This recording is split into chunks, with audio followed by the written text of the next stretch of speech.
இந்த சரீரத்துக்கு மிகப்பெரிய நோக்கத்தை திட்டத்தை வைத்திருக்கிறார் என்று நான் உங்களுக்கு காண்பித்தேன். தேவன் உண்டாக்கினார், இயேசு சொந்த ரத்தத்தை கொடுத்து மீட்டெடுத்திருக்கிறார். இப்போது ஆவியானவர் குடிக்கொண்டிருக்கிறார். காரணம், சரீரத்துக்கு நோக்கம் உண்டு என்பதை தெளிவாக சொல்லுது. அப்போ நோக்கம் இருக்கிறபடினாலே நம்முடைய சுய ஆசையினாலே, சுய இச்சையினாலே சரீரத்தை கெடுத்துக்கொள்வது முட்டாள்தனம். காரணம், இதுக்கு சொந்தக்காரர் தேவன், இயேசு கிறிஸ்து, பசுத்தாவியானவர் ஒன்றாக இருக்கிறார்கள். அப்போ அவருடைய அனுமதி இல்லாமல் சரீரத்தை நம்முடைய இச்சையினால் கெடுத்துக்கொள்வது முட்டாள்தனம். அதில் ஒரு காரியம் நான் காண்பித்தேன், தற்கொலை. தற்கொலை என்பது அநேக மக்கள் துயரத்தினாலே, வருத்தத்தினாலே, மன அழுத்தத்தினாலே அவர்கள் தற்கொலை செய்து கொள்கிறார்கள். அப்படி செய்வதும் முட்டாள்தனம். பாருங்க, எப்படியோட துயரம் வந்தாலும் துயரத்தை நீக்கிறவர் இயேசு கிறிஸ்து. அவர் சொல்லிக்கிறாங்க, துக்கம் சந்தோஷமாக மாறும் என்று சொல்லியிருக்கிறார்.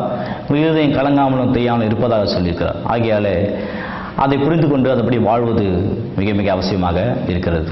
தற்கொலைக்கு இரண்டாவது காரணத்தை நான் கூட பேச விரும்புகிறேன்.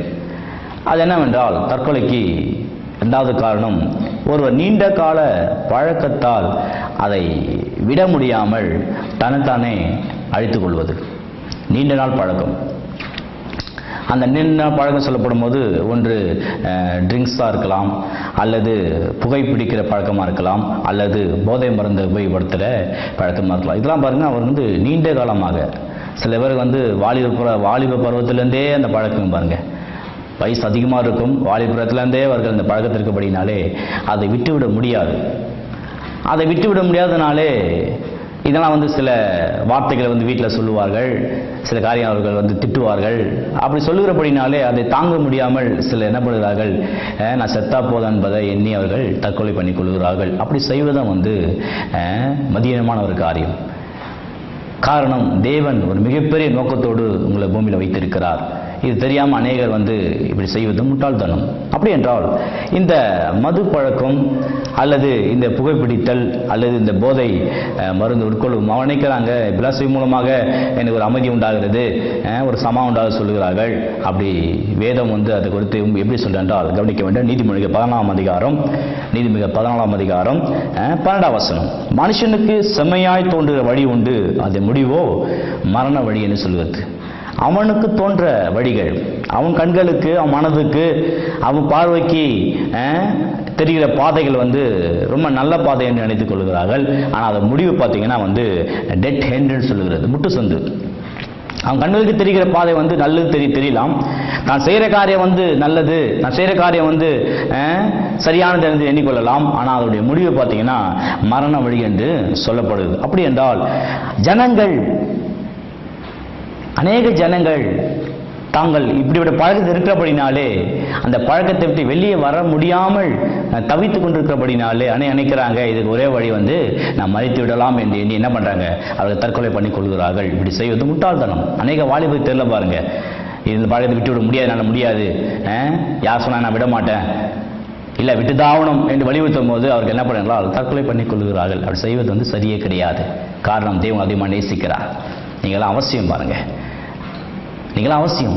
உங்கள் மேலே தேவன் அன்பை வைத்திருக்கிறார், உங்கள் மேலே அவர் அளவு கடந்து பாசம் வைத்திருக்கிறார். நீங்கள் அவருக்கு அவசியம். உங்களை கொண்டு கற்ற பூமியில் மிகப்பெரிய காரியங்களை செய்ய விரும்புகிறார். நீங்களாம் அவசியம் பாருங்க. ஆகையால அதுக்கு முடிவு, நான் இந்த பழக்கத்தை விட முடியாது, ஆகையால நான் மறித்துக்கொள்ள சொல்வது தேவனுடைய சித்தத்தை கெடுத்து போடுவது, தேவனுடைய நோக்கத்தை கெடுத்து போடுவது. ஆக நான் சொல்கிறேன், எப்படிப்பட்ட நீண்ட கால பழக்கமாக இருக்கலாம், வாலிப பிராயத்தில் இருந்த பழக்கம் உங்களுக்கு இருந்திருக்கலாம். நான் சொல்லேன், அது தேவதை செய்வார், தேவதை செய்வார். முடியாத ஒன்றும் கிடையாது பாருங்க. இந்த காரியம் விட முடியாது, இது அப்படிதான் கிடையாது, விட முடியும். ஏன் முடியாது? தாராளம் விட முடியும். தேவன் பலம் தருவார், தேவதை செய்வார். தேவனுடைய பலன் உங்க பலத்தை பூர்ணமாக விலங்க என்று சொல்கிறது.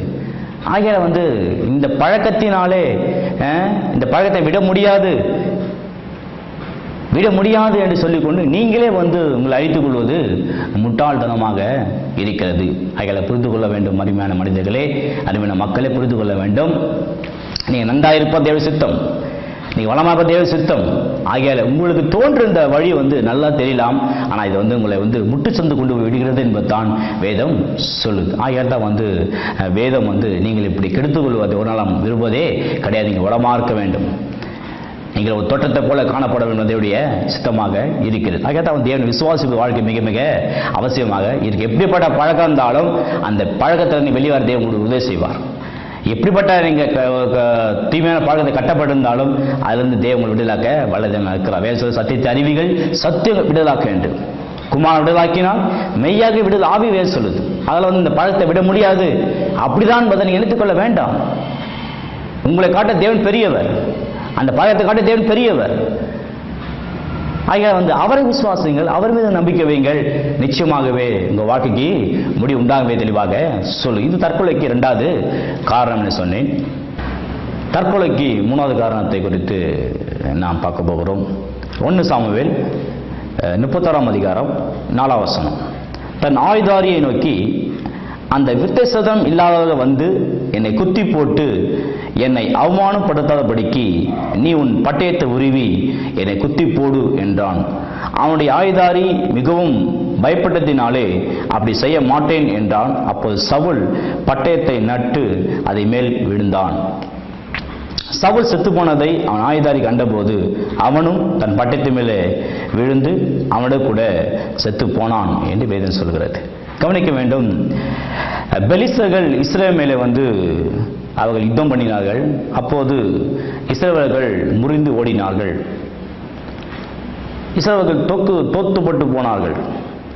அவர்கள் யுத்தத்தில் தோல்வி சுமத்தபடினாலே அந்த தோல்வியை ஜீர்ணிக்க முடியாத இந்த இஸ்ரவேல் ராஜாவாகிய சவுல் பயந்து என்ன பண்ணுகிறான், ஒரு பெலிஸ்தங்கிட்ட தான் தோற்று போனதை அவமானமாக எண்ணி, அசிங்கமாக எண்ணி, இந்த தோல்வியை ஜீர்ணிக்க முடியாமல் என்ன பண்ணுகிறான், தானே ஒரு பட்டயத்தை நட்டு அவர்கள் விழுந்து செத்து போகிறான். இப்படிப்பட்ட தற்கொலை பாருங்க உலகத்தில் அநேக இடங்களை இன்றைக்கும் நடந்து கொண்டது. அவமானம் தாங்க முடியாமல், அவமானம், அசிங்கம், 4 பேர் மத்தியில் என்னை அவமானப்படுத்தி விட்டாங்க, ஒரு வாலிபன் என்னை அசிங்கமாக திட்டி விட்டான், இந்த லேடி என்னை அவமானப்படுத்தி விட்டாங்க. அப்படிப்பட்ட காரியத்தின் மூலமாய் அநேக பெரியவர்கள், அநேக வாலிபர்கள் தற்கொலை பண்ணிக்கொள்வது நீ உலகத்தில் எங்கே பார்த்து நடக்கிற காரியம் பாருங்க. இது அப்பவே இங்கே நடந்திருக்க தெளிவாக சொல்கிறது. இந்த சவுல் என்பவன் இஸ்ரவேலிலே முதல் ராஜா, அபிஷேகம் பண்ணப்பட்ட ராஜா. ஆனால் அவன் கீழ்ப்படியாமையினாலே தேவனுக்கு அவன் கீழ்ப்படியாமையினாலே தேவனுடைய ஐக்கியத்தில் அவன் துண்டிக்கப்பட்டவனாய் காணப்பட்டான் என்பதை தெளிவாக சொல்கிறது. அப்போது என்னவென்றால் இவன் பெலிஸ்தரோடு யுத்தம் பண்ணும்போது பெலிஸ்தர்கள் மேற்கொண்டதை ஜீர்ணிக்க முடியல பாருங்க. ஏன்னா பெலிஸ்தர் யார் என்றால் வித்தியாசனம் பண்ணப்படாதவர்கள், வித்தியாசம் இல்லாதவர்கள். ஆகிய அவரோடு யுத்தம் பண்ணும்போது இவன் தோற்றுவிட்டான், ஜெயத்தை பெற முடியவில்லை. அப்போது அந்த அவமானத்தை தாங்க முடியாமல் எனக்கு ஜெயம் கிடைக்கவில்லை, நாட்டுக்கு ஜெயம் கிடைக்கவில்லை எண்ணி என்ன பண்ணுகிறான், தன்னுடைய பட்டயத்தையே நட்டு வைத்து அவளை விழுந்து அவன் மரித்து போனான் என்பதை தெளிவாக சொல்கிறது. மக்களை கவனிக்க வேண்டும், இப்படிப்பட்ட காரியங்களை யாருமே செய்யக்கூடாது பாருங்க. காரணம், இந்த சரீரத்தை உண்டாக்கி இருக்கிறார், இயேசு மீட்டெடுத்திருக்கிறார், இது அவன் குடிக்கொண்டிருக்கிறார். ஒரு மிகப்பெரிய நோக்கத்திட்டம் உண்டு. ஆகையால அவமானம் ஏற்பட்டு விட்டது, என் வாழ்க்கை அசிங்கம் ஏற்பட்டு விட்டது, 4 பேர் மத்தியில் நான் என்னோட தலை குனிந்து விட்டது, ஆகையால நான் உலகத்தை விட்டு கடந்து போக சொல்வது முட்டாள்தனம், செய்யவே கூடாது. காரணம், நமக்கு உதவி செய்யப்படி எபினேஸ் இருக்கிறார், உதவி செய்யப்படி பரலோக தேவன் அவரோடு இருக்கிறார் பாருங்க. அவமானத்தினால தற்கொலை பண்ணிக்கொள்ள வேண்டும் என்றால் உலகத்தில் பார்த்தீங்கன்னா எங்கேயுமே உலகமே சுடுகாடா இருக்கும். இந்த உலகமே பார்த்தீங்கன்னா எல்லா இடத்துலையும் யாரும் வாழ முடியாது பாருங்க. ஆகையால மக்களை புரிஞ்சு கொள்ள வேண்டும், தேவன் நேசிக்கிறார். ஆகையால இப்படிப்பட்ட தற்கொலையை வேதம் ஒரு நாள் ஒத்துக்கொள்வதே கிடையாது. அவமானம் ஏற்பட்டு விட்டது என்று எண்ணிக்கொண்டு குடும்பமே தற்கொலை பண்ணிக்கொள்வது முட்டாள்தனம், செய்யவே கூடாது பாருங்க. ஒரு நோக்கம் இருக்கிறது. அப்போ அந்த அவமானத்தை தாங்க முடியவில்லை, எனக்கு அசிங்கமாகி விட்டது என்று எண்ணிக்கொண்டு அப்படி சூசைட் பண்ணிக்கொள்வது வேதம் ஒரு நாள் விரும்புவதே கிடையாது. வாழ வேண்டும், நீங்க தலைமை நடக்க வேண்டும். அப்போ அந்த சவுல் பாருங்க, இதை தேவனுடைய உதவி கேட்டு கண்டிப்பாக உதவி செய்திருப்பார் பாருங்க. ஏன்னா அவன் இஸ்ரவேல் ராஜா பாருங்க. இஸ்ரவேல் தேவன் கண்டிப்பா இஸ்ரவேல் நாட்டுக்கு உதவி செய்திருக்க முடியும், செய்திருக்க கூடும். நம்ம விசுவாசிக்கிற மக்கள்லாம் பழைப்பாக தெளிவாக சொல்லுது பாருங்க. ஆகையால இதை உணராமல் அவன் சவுல் என்ன பண்ணுகிறான், தற்கொலை பண்ணி கொண்டான் என்பதை தெளிவாக சொல்லுகிறது. நான் சொல்லுகிறேன், இதை கேட்டுக்கொள்மையான தேவப்பிள்ளைகளை கவனிக்க வேண்டும். நீங்கள் வாழ வேண்டும். அவமானத்தினாலே தலை குனிந்து விட்டது, என்னை அவமானப்படுத்திட்டாங்க, அசிங்கப்படுத்துகிறேன் எண்ணிக்கொண்டு நீங்கள் உலகத்தை விட்டு கடந்து போவது தேவ சுத்தமே கிடையாது. தெய்வம் கூட இருக்கிறார். துக்கம் சந்தோஷமாக மாறென்று வேறு சொல்கிறது. ஆகையால நோக்கத்தை புரிந்து கொள்ளுங்கள், நோக்கத்தை படி வாழுங்கள். நோக்கம் வாழ்க்கை நிச்சயமாகவே தேவன் அற்புத நோக்கத்தை வைத்திருக்கிறார். அந்த நோக்கத்தை புரிந்து கொண்டு உங்கள் சரீரத்தினாலும் உங்கள் ஆவியினாலும் தேவனத்தை மையப்படுத்துங்கள்.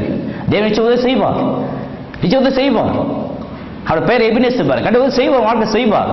ஆகிய அந்த உலகத்தை விட்டு கடந்து போவது தேசத்துமே கிடையாது என்பதை தான் நீங்கள் புரிந்து கொள்ள வேண்டும். ஆகிய நான் சொல்லி கர்த்தரை விசுவாசிங்கள், கர்த்தர் மேல் நம்பிக்கை வைங்கள். யார் என்ன பரவாயில்ல, இன்னைக்கு அவமானப்படுத்திட்டாங்க, ஆனால் நாளைக்கு என்ன பண்ணாங்க, என்னை மதிப்பார்கள், எனக்கு மரியாதை கொடுப்பாங்க என்ற விசுவாசம் வாழ கற்றுக்கொள்ளுங்கள். ஆகிய வாழ வேண்டும். வேதா சொல்லுவது நீடித்த நாட்கள் திருப்தியாக்கி ரட்சிப்பை காணிப்பீடு கதை சொல்லியிருக்கிறார். அப்ப நீடிய நாள் வாழ வேண்டும், அதுக்கு நீங்கள் அவசியம். ஆகிய நான் சொல்லுகிறேன், எங்களுக்குள்ள நிறைய தேவ திறமையை கொடுத்திருக்கிறார், ஆற்றலை கொடுத்திருக்கிறார், ஞானத்தை கொடுத்திருக்கிறார், அறிவை கொடுத்திருக்கிறார். நீங்கள் அவசியம் ஆகிய நீங்கள் வாழ வேண்டிய மக்களாக இருக்கிறது என்பதை தெளிவாக சொல்கிறது. தற்கொலைக்கு 4வது காரணத்தை நான் கவனிக்க போகிறோம். அது என்னவென்றால், தன்னை தன்னுடைய நாட்டுக்காக, தன்னுடைய இனத்துக்காக தன்னைத்தானே அழித்துக் கொள்வது தான் தற்கொலைக்கு 4வது காரணம். கவனிக்க வேண்டும். தேவன் ஒரு மிகப்பெரிய நோக்கத்தோடு உங்களை வைத்திருக்கிறார். அந்த நோக்கத்தை கெடுக்கிற சக்தி தான் சூசைடு என்பதை நான் சொல்லிக் கொண்டிருக்கிறேன். அப்போ 4வது காரணம் என்னவென்றால், தன்னை தன்னுடைய நாட்டுக்காக, தன்னுடைய இனத்துக்காக தன்னைத்தானே அழித்துக் கொள்வது. இதை மனித வெடிகுண்டு சொல்லலாம். இந்த மனித வெடிகுண்டு ஈடுபடுகிற மக்களை பார்க்கும்போது ஏன் இவர்கள் தங்களை தாங்கள் அழித்துக் கொள்கிறார்கள்? தன்னுடைய இனம், என்னுடைய நாடு, என்னுடைய மக்கள், அதுக்காக தன்னை பெருசாக எண்ணிக்கொள்வதே கிடையாது. அவளுக்கு பார்த்தீங்கன்னா குடும்பம் இருக்கும், பிள்ளைங்க இருப்பாங்க, எல்லாம் இருப்பாங்க. ஆனால் தன்னுடைய இனத்துக்காக, தன்னுடைய நாட்டுக்காக அவங்க என்ன பண்ணுவாங்க, தன்னைத்தானே அழித்துக் கொள்வார்கள். இது எவ்வளோ ஒரு அற்பமான ஒரு காரியம் பாருங்க. ஜப்பானில் பார்த்தீங்கன்னா புருனே மன்னன் பார்த்தீங்கன்னா அதாவது ஜப்பான் நாட்டில் ஒரு வகையான மக்கள் வயிற்றை இடித்து கொண்டு தற்கொலை செய்து கொள்வார்களாம். ஜப்பான் நாட்டில் வயிற்று என்ன பண்ணாங்க, போய் அப்படியே சோட்டில் இடித்து தங்களை அவங்க என்ன பண்ணாங்க, தற்கொலை செய்து கொள்வாங்களாம். இந்த முறைக்கு பார்த்தீங்கன்னா ஹரே கிரி என்று சொல்லுகிறார்கள். ஹரே கிரி என்ன பண்ணாங்க, அப்படியே நேராக போய் என்ன பண்ணாங்க, சோட்டில் வயிறு இடித்து கொண்டு அவருக்கு என்ன பண்ணுவாங்க, அப்படியே தற்கொலை பண்ணிக்கொள்வாங்களாம். அப்போது இந்த ஹரே கிரி இன்னும் சொல்லும்போது காமி கரே என்று சொல்கிறாங்க. அப்படி என்றால் அவங்க என்ன பண்ணுவாங்க, அந்த தன்னுடைய அந்த நாட்டுக்காக என்ன பண்ணாங்க, தன்னையே பெருசாக என்னாம அவனுங்க தற்கொலை, தன்னுடைய உயிரை பெருசானதே கிடையாது. அப்படியே முட்டி என்ன பண்ணாங்க, வயிறு வெடித்து அவர்கள் செத்து போக. அதே போல அந்த புருனே மன்னன் சுல்தான், அந்த ஹரியாத் சட்டம் அப்படின்னு இந்த புருனே மன்னன் சுல்தான் அவன் என்ன பண்ணுவான்டால், இந்த ஹரிய சட்டம் அப்படி என்றால் கல்லா அடித்து கொள்வது, புறம்பால் அடித்து அடிப்பது, 3வது இந்த கை காலை துண்டித்து கொள்வது. இதெல்லாம் பார்த்தீங்கன்னா ஒரு சட்டம் பாருங்க. அந்த நாட்டில் இப்படியாக அப்படி என்ன பண்ணாங்க, செய்வார்கள். காரணம் பார்த்தீங்கன்னா அவருடைய நாட்டு, அவருடைய இனம், அதுக்கு ஏதாவது தீங்கு விளைக்கும் போது அதங்க அது பேசுனது கிடையாது பாருங்க. அப்படியே தங்களை அர்ப்பணித்தவர்கள் தற்கொலை பண்ணி கொள்வார்கள். கவனிக்க வேண்டும். மனிதன் தன்னுடைய நாட்டுக்காக, இனத்துக்காக தன் உயிரை பெருசாக இணைப்பதே கிடையாது பாருங்க. உடனே தற்கொலை பண்ணிக்கொள்ளலாம். கவனிக்க வேண்டும். ஒவ்வொரு மனிதனுக்காக, முழு உலகத்துக்காக தன்னை அர்ப்பணித்தான் ஆண்டவர் இயேசு கிறிஸ்து. தன்னை அர்ப்பணித்தார் பாருங்க. இப்படிதான் ஒரு மனுஷன் தன்னுடைய இனத்துக்காக, தன் நாட்டுக்காக இப்படி மதிப்பான் என்றால் அப்போ உலகம் எப்படி இருக்கும் பாருங்க. அதுக்காக தான் இயேசு கிறிஸ்து யாரும் மறிக்கூடாது பாருங்க. நீ யாரும் மறிக்கூடாது என்பது அவர் நம்ம தன் ஜீவனை கொடுத்தார், தன் உயிரை சிலுவையில் ஒப்பு கொடுத்தார். அப்படி பாதம் பூமியில படாதபடி வானத்தை கீழும் பூமியை என்ன பண்ணாரு, கல்வாரி சிலுவையில் எல்லா மக்களுக்காக, பாவத்தில் இருக்கிற மனிதனுக்காக வியாதிக்கிற மனிதனுக்காக, பிரச்சனைகள் மனிதனுக்காக, அக்கிரமம் செய்கிற மனிதர்கள் ஒவ்வொருக்காக அவர் தன்னை சிலுவையில் ஒப்பு கொடுத்தார். ஒரே பலியாக அவர் என்ன பண்ணார்? அடிக்கப்பட்ட ஆட்டுக்குட்டியாக தன்னை ஒப்பு கொடுத்து உங்களுக்காக அவர் சிலுவையிலே மரித்தார் என்பதை பரிசுத்த வேதம் தெளிவாக சொல்லுது. அப்ப நீங்கள் புரிந்து கொள்ள வேண்டும். ஏன்னா நீங்கள் அவசியம். நீங்க நன்றாக இருக்க வேண்டும், நீங்க வளமா இருக்க வேண்டும், சுகத்தில் வாழ வேண்டும், நன்றாக சம்பாதிக்க வேண்டும், உங்களுடைய பிசினஸ் லாபத்தை சந்திக்க வேண்டும், லாபத்தை பெற வேண்டும், குடும்ப வாழ்க்கை இனிக்க வேண்டும், பிள்ளைகள் நன்றாக வளர்க்க வேண்டும், நீங்கள் மகிழ்ச்சியோடு காணப்பட வேண்டும் என்பதற்காக தன்னுயிரை அவர் பேச என்னாம அவர் என்ன பண்ணாரு? அவர் தன்னை சில ஒப்பு கொடுத்தார், மரணத்தை சந்தித்தார் என்பதை வேத தெளிவாக சொல்லுது. அப்போ நீங்க என்ன பண்ண புரிஞ்சு கொள்ள வேண்டும். நீங்கள் மரிப்பதை பரலோகம் ஒத்துக்கொள்வதே கிடையாது. நீங்கள் நன்றா இருக்க வேண்டும், பலமா இருக்க வேண்டும். ஆகையால இப்படி மரிப்பதை வேதம் ஒரு நாளும் விரும்புவதே கிடையாது. வேதம் எதை விரும்புது என்றால் உங்கள் சரீரத்துக்கு நோக்கம் இருக்கிறது. அந்த நோக்கத்தை புரிந்து கொள்ள சொல்லுகிறது, நோக்கத்தை அப்படியே வாழுங்கள் சொல்லுகிறது, நோக்கத்தை அறிந்து கொள்ள சொல்லுகிறது. ஆகையால் நீங்கள் வாழ வேண்டும். ஆகையால சீக்கிரத்தில் மரிப்பதை நீங்கள் விரும்பவே கூடாது. அதுதான் இயேசுங்களாக மரித்தார் என்று தெளிவாக சொல்லுது. அதை விசுவாசிக்க வேண்டும். 1 சாமுவேல் 36 அதிகாரம் பாருங்க. இது படிச்சிருக்கிறோம். 1 சாமுவேல் 36 அதிகாரம் 5 வசனம் பாருங்க. சவுல் செத்து போனதை அவன் ஆயுதாரி கண்டபோது அவனும் தன் பட்டத்து மேல விழுந்து அவனோட கூட செத்து போனான். ஆயுதாரி பாருங்க, தன் ராஜா செத்து போனான், நாட்டுக்கு இழப்பு விட்டது, நாடு தோல்வியை சந்தி விட்டது, நாட்டுக்கு ராஜா செத்து போயிட்டான், இனிமேல் நான் எதுக்கு? இனிமேல் நாடு பெலிஸ்தவங்க கைப்பற்றி விட்டார்கள், ராஜா செத்து போயிட்டாரு, இனிமேல் நான் வாழ்ந்து என்ன பிரயோஜனம், நானும் மறிக்கிறேன்னு சொல்லிட்டு இவன் என்ன பண்றான் என்றால் அதே பட்டயத்தின் மேல இவனை விழுந்து செத்து போனான் என்பதை தெளிவாக சொல்லுது. ராஜாவே இல்லை, இனிமேல் நான் வாழ்ந்து என்ன பிரயோஜனம்? எவ்வளவு பாருங்க, ராஜாவே செத்து போயிட்டார் என்று அவன் எண்ணி என்ன பண்ணுகிறான்? தான் வாழ்வது விரும்பவில்லை பாருங்க. தான் வாழ்வது என்ன பண்ணாம விரும்புவதே கிடையாது. என்ன பண்ண? அவனும் தற்கொலை பண்ணி கொண்டான் என்பதை வேதம் தெளிவாக சொல்லுகிறது. இது எவ்வளவு ஒரு உண்டாதான பாருங்க. அப்படி மதிப்பதை என்ன பண்ணல வேதம் ஒரு நாளும் விரும்புவதே இல்லை பாருங்க. ஓகே,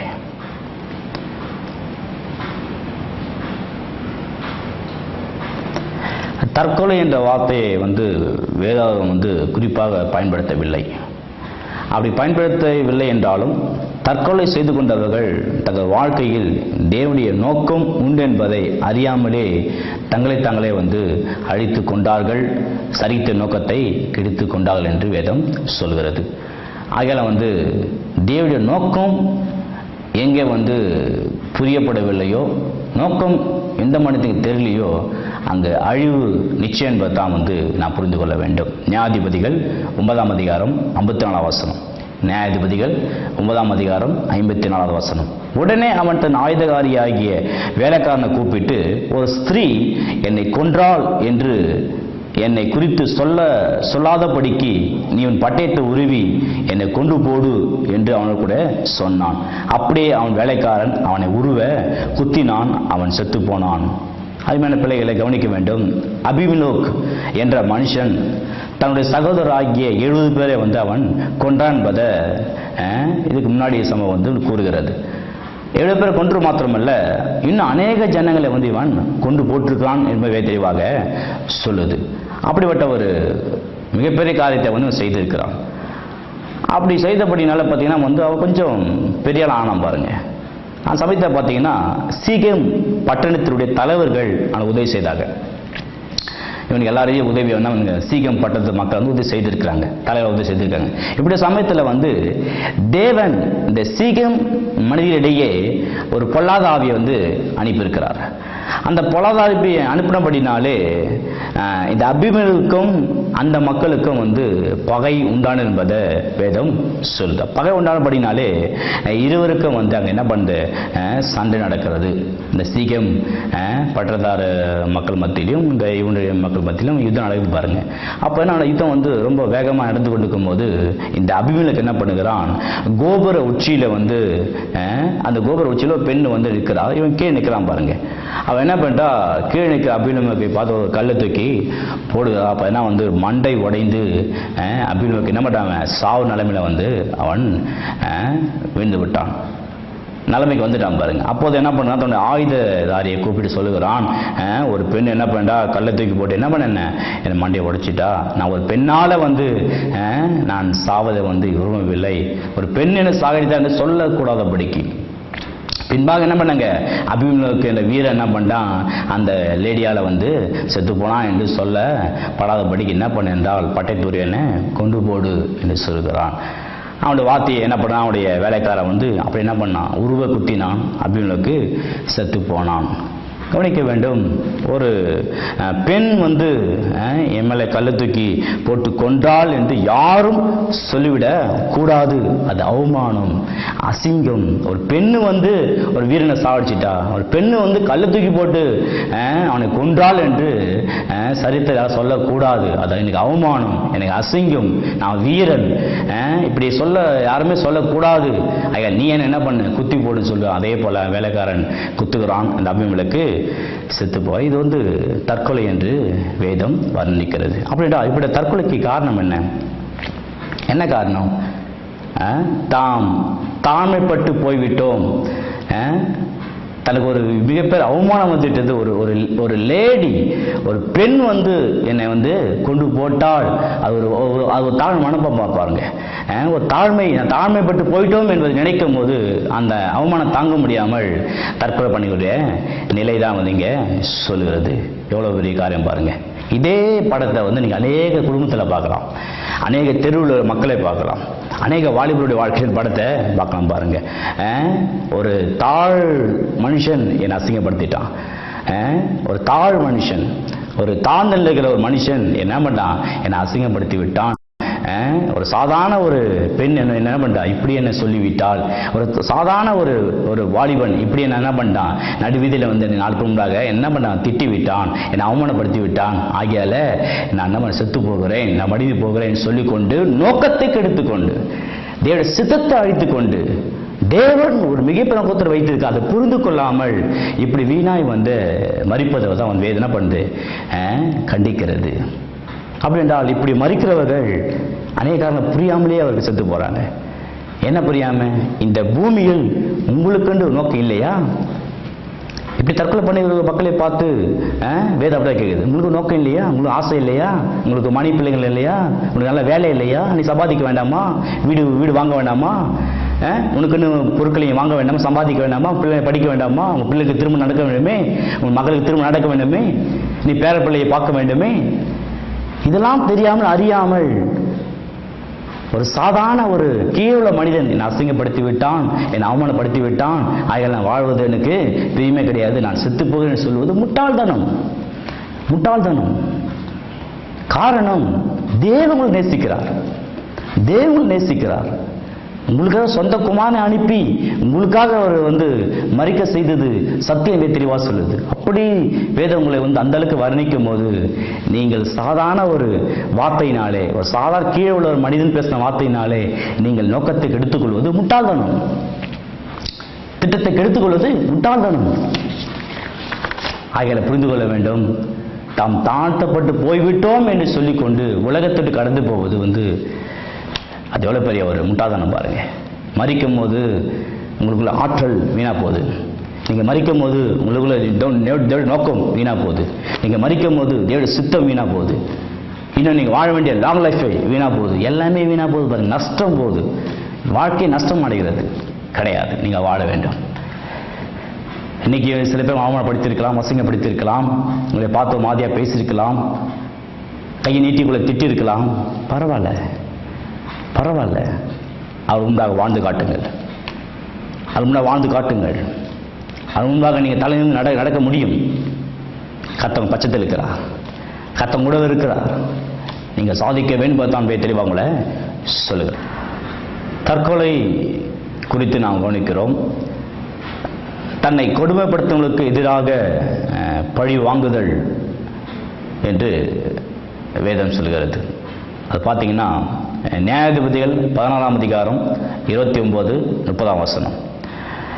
சிம்சோன் அந்த வீட்டை தாங்கி நிற்கிற 2 நடுத்தூண்களில் ஒன்றை தனது வலது கையினாலும் மற்றொன்றை தனது இடது கையினாலும் பிடித்துக்கொண்டு, என் ஜீவன் பெலிஸ்தர் கூட மடிய கடவுது என்று சொல்லி பலமாய் சாய்க்க அந்த வீடு அதில் இருந்த பிரபுக்கள் மேலும் எல்லா ஜனங்கள் மேலும் விழுந்தது. இவ்விதமாய் அவன் உயிரோடு இருக்கையில் அவனால் கொல்லப்பட்ட பாக்கிலும் அவன் சாகும்போது அவனால் கொல்லப்பட்டவர்கள் அதிகமாக இருந்தார்கள் என்று சொல்கிறது.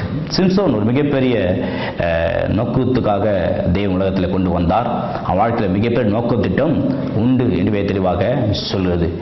அவன் நியாயாதிபதி என்று சொல்கிறது. சிம்சோன் என்றாலவே அந்த வார்த்தை அர்த்தம் என்றால் சூரிய வெளிச்சம். அப்ப சூரிய வெளிச்சம் போன்ற மனிதன் தேவனுக்காக அவன் காரியங்களை செய்ய முடியாத தேவன் உலகத்தை கொண்டு வந்தார். ஆனால் பார்த்தீங்கன்னா அவன் தன்னுடைய சுய இச்சையினாலே ஒரு தவறான காரியத்து மூலமாக அவன் நோக்கத்தை அவன் கெடுத்து போட்டான். அப்போது பெலிஸ்தர் பிடித்து அவன் கண்களை பிடுங்கி அவனுடைய தலையை சிரைத்து அவனை ஜெயிலில் போட்டார்கள் என்று வேதம் சொல்லுது. அப்போதான் அவன் தன் தவறை உணர்ந்து, நான் செய்ய தவறு என்பதை உணர்ந்து அவன் என்ன பண்ணுவான், ஆண்டவர்கிட்ட ஆண்டவரை என்ன மன்னிங்க கேட்கும் போது அவனுடைய முடிகள் மறுபடியும் துளுக்கிறது என்பதை வேதம் சொல்லு. அது சமயத்தில் அவனை கேலி பண்ண கிண்டல் பண்ண ஆட்கும்பாக தன் உயிரை பெருசா எண்ணாம அந்த மக்களோடவே தன்னுடைய உயிரை அவன் மடிய செய்தான் என்பதை வேதம் தெளிவாக சொல்லுது. அப்படி என்றால் தன்னை மாயமாலமாய் பிடித்து தன்னை பாழாக்கி இப்படி கொடுமைப்படுத்தினவர்களை கூண்டோடு அழிக்கும்படியாக சிம்சோன் என்ன பண்ணான், தன் உயிரை விட்டான். கவனிக்க வேண்டும், சூரிய வெளிச்சம் என்று சொல்லுதான் பெயருக்கு அர்த்தம். அப்படிப்பட்டவன் இந்த நோக்கத்தை கெடுத்து போட்டபடினாலே தானும் செத்து போனான். கூட இந்த அனைத்து பெலிஸ்தரும் என்ன பண்ணாங்க, மடிந்து போனார்கள். ஆகிய மக்களை கவனிக்க வேண்டும், எல்லார் வாழ்க்கை தேவ நோக்கத்தை வைத்திருக்கிறார். உங்களை கொண்டு கர்த்தர் செய்ய விரும்புகிறார். நீங்கள் பாவத்தினாலே எங்கள் சகித்தை எடுத்துக்கொள்ளக்கூடாது. பிற்பாடு சோகத்தினாலே, வருத்தத்தினாலே, அவமானத்தினாலே, அசங்கியத்தினாலே சகித்துக்கு எடுத்துக்கொள்ள கூடாது. நீங்கள் வாழ வேண்டும், சாதிக்க வேண்டும். தேவனுடைய நோக்கத்திட்டம் உங்கள் வாழ்க்கையில நிறைவேற வேண்டும் என்பது தான் தேவ சித்தமாக இருக்கு. ஆகிய நான் சொல்லுவீங்களா, அர்ப்பணிங்கள், தேவ நோக்கி பாருங்கள். அவர்கள் நோக்கி பார்த்து பிரகாசமான சொல்லப்பட்டிருக்கு. எப்படி பழக்கம் கெட்டவர்கள் இருந்தாலும் இயேசு உங்களை விடுவிப்பார், உங்களுக்கு நன்மை செய்வார். ஆகையால உங்கள் சரீரம் தேவனுடைய ஆலயம் என்று சொல்கிறது. ஆகையால தேவன் நோக்கத்தை உங்களை விட்டுக் கொடுங்கள், தேவனை பற்றிக் கொள்ளுங்கள். தேவன் நிச்சயம் உதவி செய்வார், உங்களை தூக்கெடுப்பார், உங்களை பலப்படுத்துவார். சமீபத்தில் உங்களுக்கு நன்மையை செய்ய தெளிவாக சொல்லு. ஆகையால நீங்கள் ஆஸ்வதிக்கப்பட வேண்டும் தேவனுடைய சித்தமாக நோக்கமாக இருக்கிறது. நான் உங்களை ஜெபம் பண்ண போகிறேன். நிச்சயம் தேவன் உங்களை பலப்படுத்துவார், உங்களுக்கு சகாயம் செய்வார். அன்பின் பரலோக பிதாவே, கர்த்தராகிய இயேசுவின் நாமத்தில் மன்றை கருகிறோம். இந்த அற்புதமான நாளுக்கு நன்றி செலுத்துகிறோம். நம்முடைய பேசின வார்த்தைகளுக்கு ஸ்தோத்திரம். சரீரத்துக்கு நோக்கம் உண்டு, திட்டம் உண்டு. கர்த்தா கேட்ட ஒரு இயேசுவின் நாமத்தில் ஆசீர்வதிக்கிறேன். இவளை அதிகமாக நேசிக்கிறீர், இவளை ஒரு நோக்கத்தோடு பூமியில கொண்டு வந்திருக்கிறீர், இவளை பலப்படுத்துகிறீர், சகாயம் செய்கிறீர். தொடர்ந்து செய்யும். கேட்ட ஒவ்வொரு இயேசுவின் நாமத்தில் ஆசீர்வதிக்கிறேன். வளமையும் கொழுமையும் தேவ சித்தம் ஆண்டவரே. ஆகிய சரீரத்தை கர்த்தாவே காத்துக்கொள்ள வேண்டும் என்பதை என்னுடைய பேச வார்த்தைகளுக்கு ஸ்தோத்திரம். உடைய ஆளுக்கு தொடர்ந்திருப்பதாக, நன்மை கிருபை தொடரட்டும், நாமயப்படுவதாக. ஒவ்வொரு இயேசுவின் நாமத்தில் ஆஸ்வதிக்கிறேன். இயேசுவான் ஜெபிக்கிறேன் நல்ல பிதாவே, ஆமென். இன்னும் நீங்கள் இவருடைய செய்திகளை நீங்கள் கேட்க வேண்டும் என்றால் என்னுடைய கீழே வருகிற முகவரிக்கு தொடர்பு கொள்ளலாம். எங்களோடு தொலைபேசி மூலமாய் தொடர்பு கொள்ளலாம். உங்களுக்கு நான் அறிவுரை சொல்லவும், உங்களை கர்த்தருடைய வார்த்தை அடிப்படையில் உங்களை நடத்தவும் நாங்கள் அவளோடு இருக்கிறோம். நிச்சயம் முடிவு உண்டு. உன் நம்பிக்கை வீண் போகாது. எங்கள் முன்னுரையை காணுங்கள், என் ஆலயத்துக்கு வாங்கள். கர்த்தர் உங்களை ஆசீர்வதிப்பார், தொடர்ந்து பலப்படுத்துவார். God bless you.